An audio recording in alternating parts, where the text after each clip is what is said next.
AP cabinet భేటీలో కీలక నిర్ణయాలు తీసుకున్నారు. ఫ్రీ హోల్డ్ లోకి తీసుకువచ్చిన భూములపై వచ్చే సమావేశానికల్లా నివేదిక ఇవ్వాలని ముఖ్యమంత్రి ఆదేశించారు. సూపర్ 6 హామీల అమలుపైన క్లారిటీ ఇచ్చారు.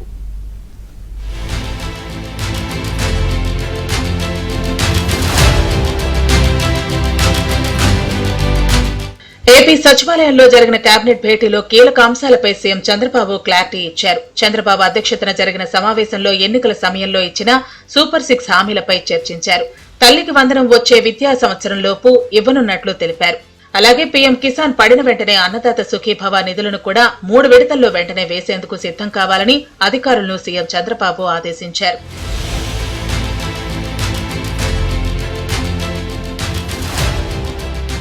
ఏపీలో 22A నుంచి ఫ్రీ హోల్డ్ లోకి తీసుకొచ్చిన భూముల అంశంపై జిల్లాల వారీగా ఇన్ఛార్జి మంత్రులు, కలెక్టర్లు, జాయింట్ కలెక్టర్లతో సమావేశమైన తర్వాత జరగబోయే కేబినెట్ సమావేశానికి నివేదికలు ఇవ్వాలని నిర్ణయించారు.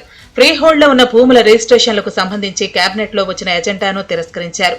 వీటిపై పూర్తి స్థాయిలో అధ్యయనం చేయాల్సిన అవసరం ఉందని మంత్రి నాదెండ్ల మనోహర్ చేసిన సూచనతో ఏకీభవించిన ముఖ్యమంత్రి జిల్లాల వారీగా ఇన్ఛార్జి మంత్రులు సమీక్ష చేయాలని ఆదేశించారు.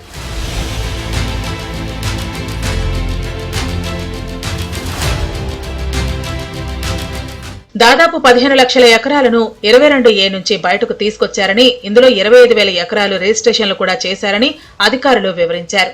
మిగిలిన భూముల రిజిస్ట్రేషన్లకు అనుమతి ఇస్తే రాష్ట్రంలో పరిశ్రమలకు భూములు లేకుండా పోతాయని, అసలు ఫ్రీ హోల్డ్ చేసిన భూములపై పరిశీలన జరిపితే బాగుంటుందని మంత్రి నాదెండ్ల మనోహర్ సూచించారు.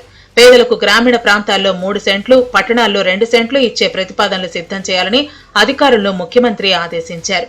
ఇళ్ల స్థలాలకు పట్టణాల్లో స్థలం లేకపోతే టిట్కో ఇళ్లు ఇవ్వాలని నిర్ణయించారు.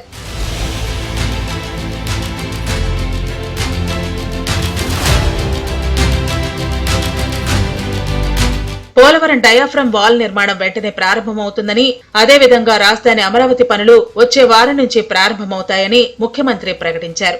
వీటన్నిటిని ముందుకు తీసుకువెళ్లేందుకు ప్రభుత్వం ప్రయత్నిస్తుందని వివరించారు.